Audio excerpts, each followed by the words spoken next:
Welcome back, y'all. Listen, bear with me. I did not take notes on episode 2, so I'm just going off the top of the dome as I remember some key points, okay?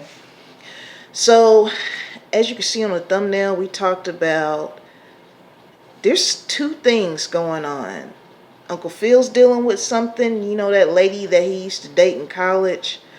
She kissed him last season, and so she's all nervous about that anytime Aunt Viv comes around. And then on Aunt Viv's part on this episode, this caterer that she picked out, he has a little crush on her, which she couldn't see it, but when Hillary met him, she could see it, right?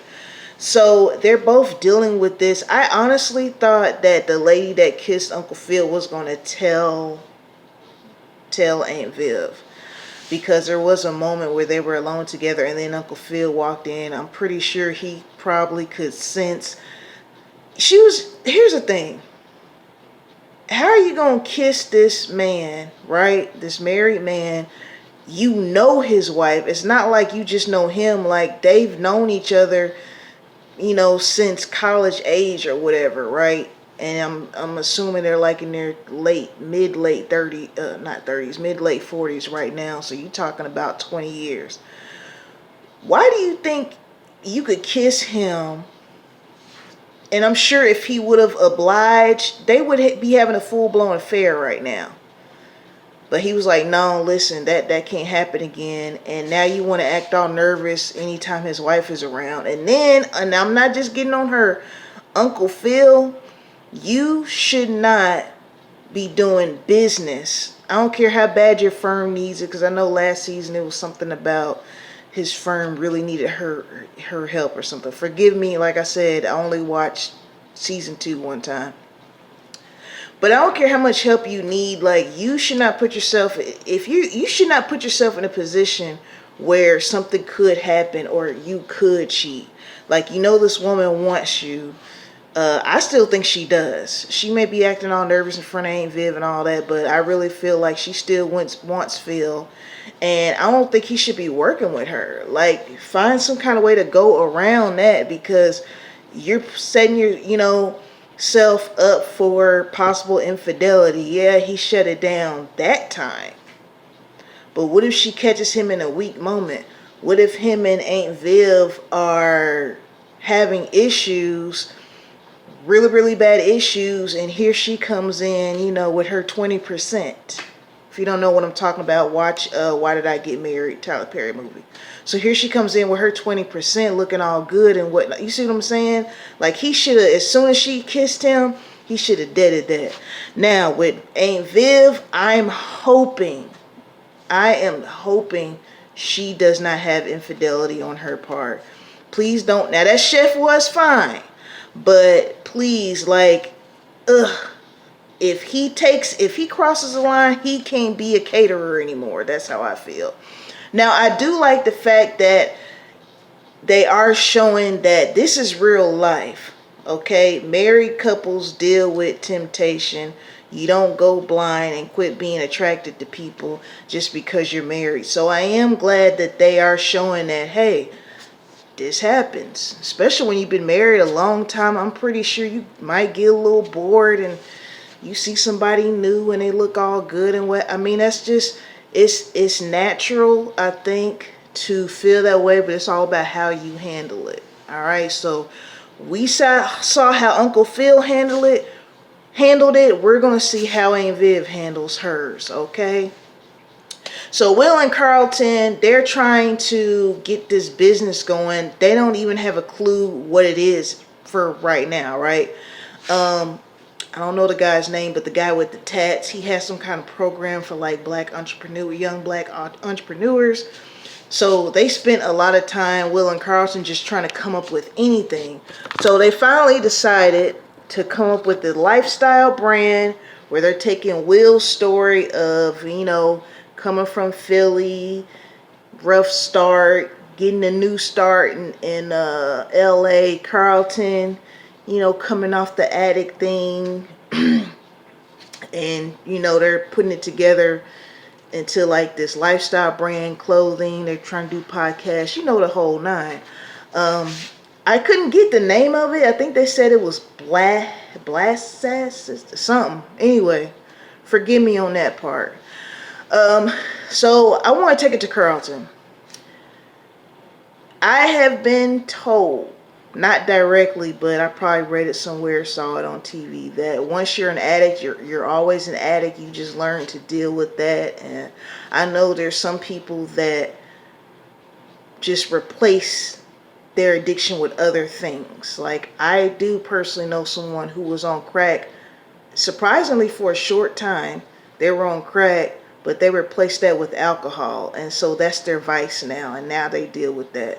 So Carlton is, I don't feel like he's struggling with addiction as much as he's struggling with people kind of taking pity on him. You know, everybody that he hasn't seen in a while is, oh, hey, Carlton, how are you doing?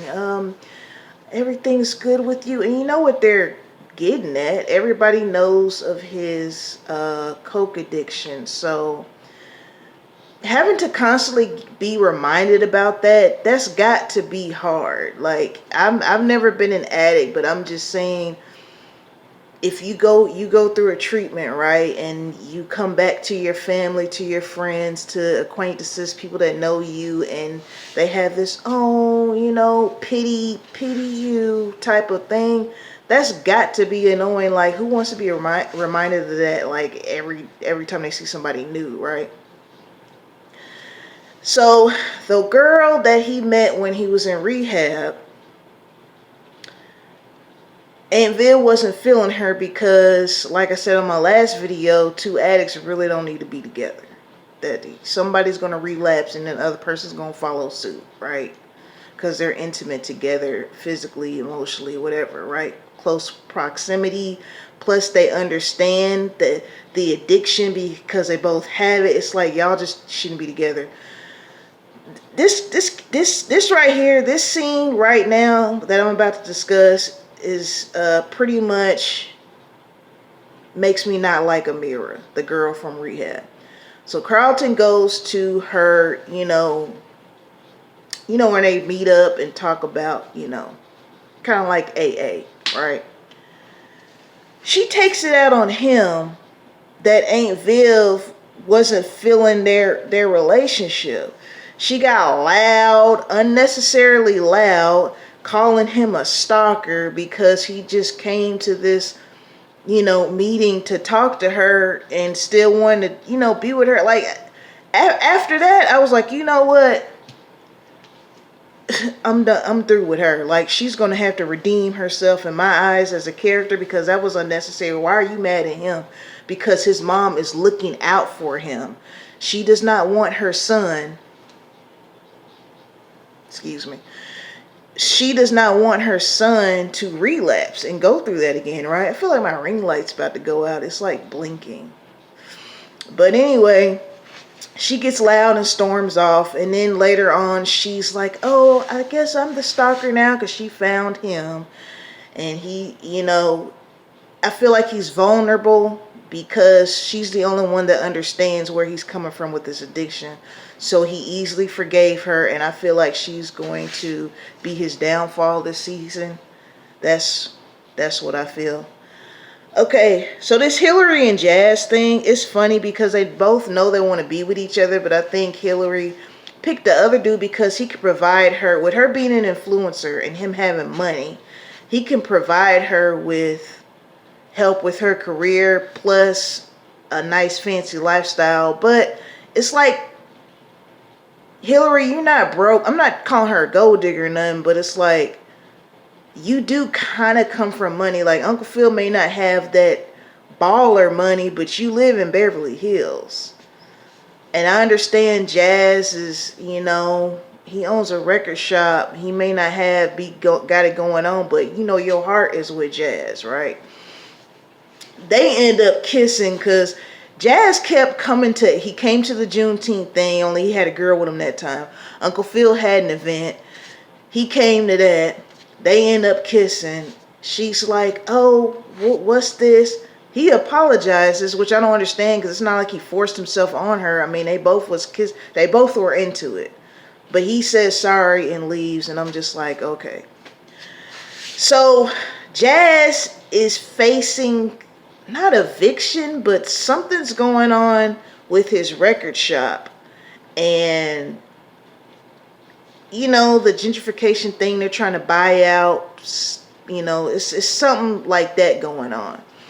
And so he actually had came to talk to her and tell her that, because she asked her dad to give him a loan and stuff, and he's all prideful and all this stuff.